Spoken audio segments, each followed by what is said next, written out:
জয় মোহনবাগান সবাইকে।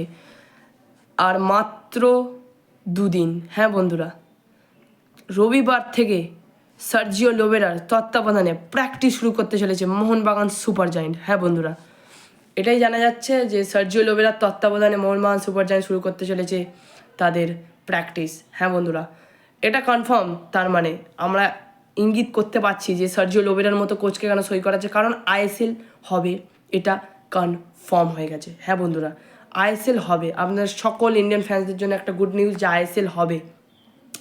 তো আইএসএল কবে হবে সেটা হয়তো আমরা জানি না, কিন্তু হবে।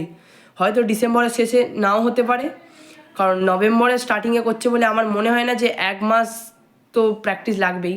তো আমার মনে হয় যে জানুয়ারি স্টার্টিং থেকেই হয়তো প্রথম উইক, ফার্স্ট উইক বা সেকেন্ড উইক থেকে আইএসএল শুরু হতে পারে। আমার মনে হয় না যে জানুয়ারির শেষ বা অত দূর যাবে, তার আগেই শুরু হবে আইএসএল। কোন ব্রডকাস্ট বা কে টেন্ডার নেবে সেটা কিছু এখনও কনফার্মেশন আসেনি। আশা করছি সুপ্রিম কোর্ট বলেই দিয়েছে যে নিতে হবে কাউকে। তো আশা করি কোনো তাড়াতাড়ি একটা পজিটিভ সাইন দেখা যাবে, তো আইএসএল শুরু হবে, এটা কনফার্ম হয়েছে। তাই মোহনবাগান সুপার জায়েন্ট 30শে নভেম্বর থেকে সার্জিও লোবেরার তত্ত্বাবধানে ইন্ডিয়ান প্লেয়ার্স, ফরেন প্লেয়ার্স আসবে কি তা কনফার্ম নয়, ইন্ডিয়ান প্লেয়ার্স আছে এটা কনফার্ম। তো তাদেরকে নিয়েই, যদি ফরেন প্লেয়ার নাও আসেন, এখন ফরেন প্লেয়ার দিয়ে কোনো নিউজ নেই, তো যদি ফরেন প্লেয়ার নাও আসেন, ইন্ডিয়ান প্লেয়ার্সরাই প্র্যাকটিস শুরু করে দেবে 30শে নভেম্বর থেকে। So hope for the best, Mohun Bagan super giant upcoming আইএসএলে ভালো ফল করবে। সো জয় মোহনবাগান।